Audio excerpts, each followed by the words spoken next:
Son Excellence, Monsieur le Premier ministre, devait d'abord passer ici par Kananga, où il était organisé une tripartite réunissant les trois provinces, le Kasaï, Kasaï central et Kasaï oriental. Et étant donné que cette tripartite n'a pas eu lieu et que Son Excellence, Monsieur le Premier ministre, est appelé à voyager vers les États-Unis, précisément à Washington, aux institutions de Bretton Woods. Donc, il ne pouvait pas arriver chez nous en Mbuji-Mayi. Il s'est excusé. Il a promis que son voyage pour Mbuji-Mayi est maintenu, mais pour une prochaine date à nous communiquer. Donc, j'ai eu un échange avec lui tôt le matin. Et il m'a encore envoyé un message cet après-midi en ayant suivi les images, les préparatifs de son accueil, la population, la foule, les foules de gens qui étaient entassés à l'aéroport. Il a suivi ça et il a présenté les excuses à ses frères et sœurs.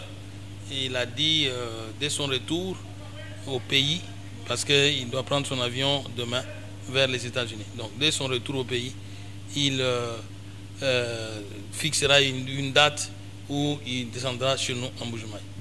Et vous-même, vous deviez aussi rentrer ce même jour dans votre ville. Qu'est-ce qui a fait que vous ne puissiez pas rentrer non plus? Écoutez, nous trouvons ici, nous trois gouverneurs.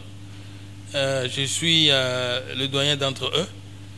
J'ai proposé que nous puissions traiter de cette question de la violence ici, la question du phénomène Kamwena Sapo, et pour essayer de rencontrer tous les acteurs en présence, donc tous ceux qui de loin ou de près tirent des ficelles, afin de trouver des solutions de paix. Voilà pourquoi je ne me suis pas déplacé. Je tiens à remercier toute la population du Kasaï oriental qui s'est mobilisée comme un seul homme pour réserver un accueil délirant à son fils, à son digne fils, Sami Badibanga, le Premier ministre de la République, du gouvernement de la République.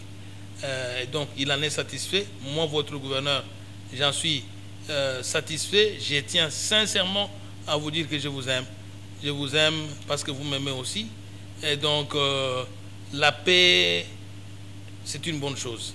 Nous avons vécu ici des violences et on a compris l'importance de la paix.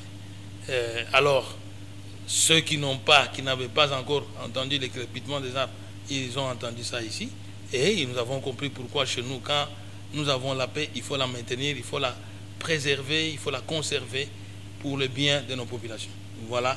Donc, une fois de plus, les excuses à toute la population. Parce que vous m'attendiez. Vous attendiez votre fils, le Premier ministre. Il n'est pas arrivé, je ne suis pas arrivé.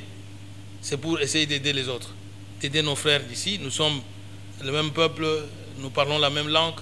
On ne peut pas laisser la violence dégénérer. Nous avons besoin de restaurer la paix et c'est possible de restaurer la paix avec l'implication de tous. Merci, Excellence.